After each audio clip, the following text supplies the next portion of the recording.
रात को उजाला हो जाता है। लेकिन ये मीटर की लाइट है, इसके एक एक यूनिट का हिसाब देना पड़ेगा, कितना जलाया आपने।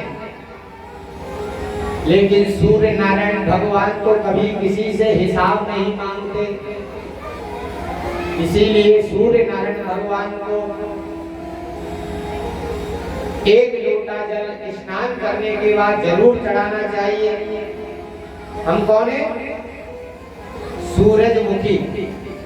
कौन है हम? कैसे कैसे सूरजमुखी बताओ? सूरजमुखी का फूल देखा है? पेड़ देखा है सूरजमुखी का? नहीं देखा है तो मैं बता देता हूं एक बार। सूरजमुखी का जो फूल होता है ना,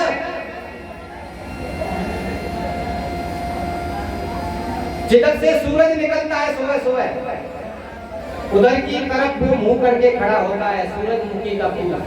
पूरब की तरफ मिलेगा आपको उसका मुंह, और ढीला ऐसे ऐसे नीचे की तरफ मुंह मिलेगा। वो ऐसे ऊंचा खड़ा नहीं होगा, ऐसे ऐसे होगा, लेकिन मुंह उसका पूरब की तरफ होगा। और जैसे ही वो सूरज निकलता चला आता है, वैसे ही वो जो फूल है उसमें जान आने लगती है और वो सीधा खड़ा हो जाता है। सूरज की धूप को देख करके सीधा खड़ा हो जाता है। और जैसे जैसे सूर्य नारायण भगवान घूमते हैं, पूरब में से दक्षिण में आएंगे, तो वो फूल है ना, सूरज भगवान के साथ साथ ही घूमता है। और जब भगवान पश्चिम में आकर के अस्त हो जाते हैं, तो सूरजमुखी का फूल भी पश्चिम में आकर के मुरझा जाता है, नीचे की ओर मुख कर लेता है। फिर दूसरे दिन सुबह सुबह जब सूर्य नारायण पूरब से उगेंगे ना, तो वो रात ही रात में सूरजमुखी का जो फूल है वो पश्चिम से पूरब की ओर मुख कर लेगा, धीरे धीरे धीरे धीरे धीरे।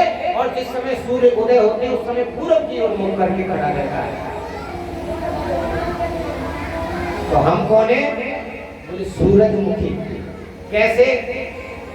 बोले जैसे सूरज उगता है वैसे ही हम नींद को त्याग करके खड़े हो जाते हैं, बिस्तर को त्याग देते हैं। और जैसे जैसे सूर्य चढ़ता जाता है, वैसे वैसे हम सभी में गरमाई आती जाती है और भैया ताकत आ जाती है, और हम है ना संसार के काम करते रहते हैं। और शाम के समय जब सूरज डूबने लगता है तो हम भी थकने लगते हैं। सूरज छुप जाता है तो हम भी थक जाते हैं। फिर क्या कहते हैं? अरे भैया नींद आ रही है, अब कोई काम नहीं होगा, अब तो डाउन हो गया ना, अब नहीं, अब तो सोना है बस। क्योंकि सूर्य नारायण भगवान चले गए ना, अब हमसे भी कोई काम नहीं हो सकता है। इसीलिए हम सूरजमुखी हैं, इसीलिए सूरज भगवान को अर्घ्य देना अनिवार्य है, जरूरी है। वही हमें जिंदा रखते हैं, वो निकलते हैं, धूप निकालते हैं, अन्न पैदा होता है, वर्षा होती है, अन्न पैदा होता है, उस अन्न से हमारा पेट भरता है, हमारे प्राणों की रक्षा होती है। तो हमें जिंदा रखने वाला कौन है? बोले सूर्य नारायण भगवान। बोले तो क्या हमें वो एक लोटा जल भी नहीं चढ़ा सकते सुबह सुबह? स्नान करके एक लोटा जल भोलेनाथ भगवान सूर्य नारायण भगवान को चढ़ाना चाहिए बड़ी श्रद्धा से। जो पढ़ने वाले बच्चे सूर्य नारायण भगवान को अर्घ्य देते हैं ना, उनकी बुद्धि तीव्र हो जाती है, पढ़ाई में मन लगता है, आंखों की रोशनी तेज हो जाती है और उनका कल्याण होने लगता है।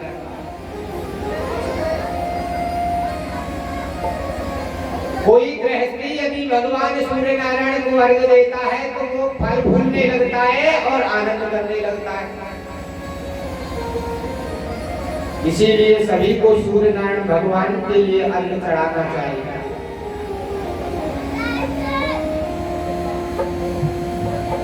सूत जी महाराज कहते हैं, ऋषियों, वो तोते का बच्चा था ना, वो उड़ता उड़ता गया और बटका के मुख के द्वारा और उसके पेट में चला गया और उनके गर्भ में जाकर के बैठ गया। अब भोलेनाथ बाबा मेरा यहाँ कुछ नहीं कर सकते हैं, अब मैं बड़ा सुरक्षित हूँ, ऐसा विचार करके और 12 साल तक अपने माँ के कोख में पड़े रहे। 12 साल तक। 12 साल में जब माँ का शरीर दुबला पतला हो गया, सारी शक्ति क्षीण हो गई और सूख सूख करके शरीर कांटा हो गया, रास्ता भी नहीं चला जाता है मैया से, तब मैया ने अपने पति से कहा, व्यास जी से बोली, भगवान ये हमारे घरों में कौन सी आत्मा आ गई है कि हमारे घरों में कौन सी आत्मा पल रही है जो आज 12 साल हो गए, 12 साल तक ये मेरे उदर में ही पड़ी रही है, बाहर ही नहीं आ रही है। देख रहे हो मेरा शरीर कैसा हो गया, सूख सूख करके सारी शक्ति क्षीण हो गई है।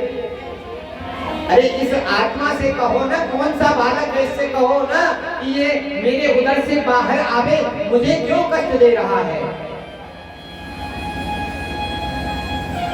तब पिता ने कहा, बेटा तुम कौन हो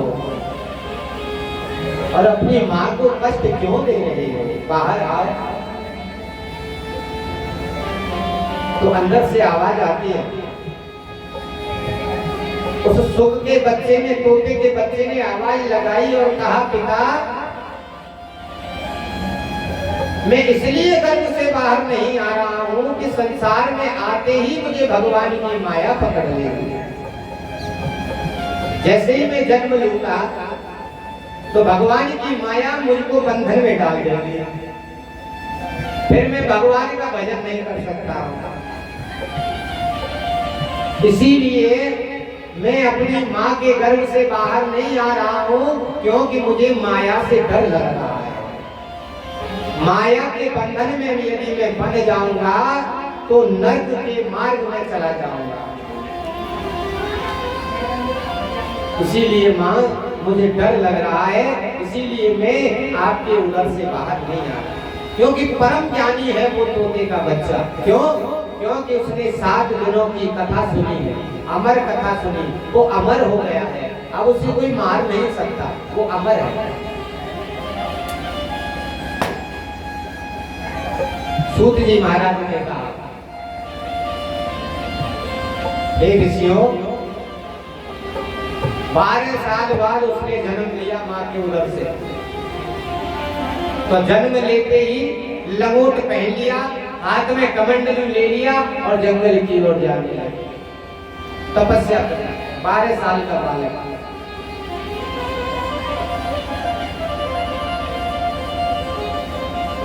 तब पिता ने आवाज लगाई पीछे से, बेटा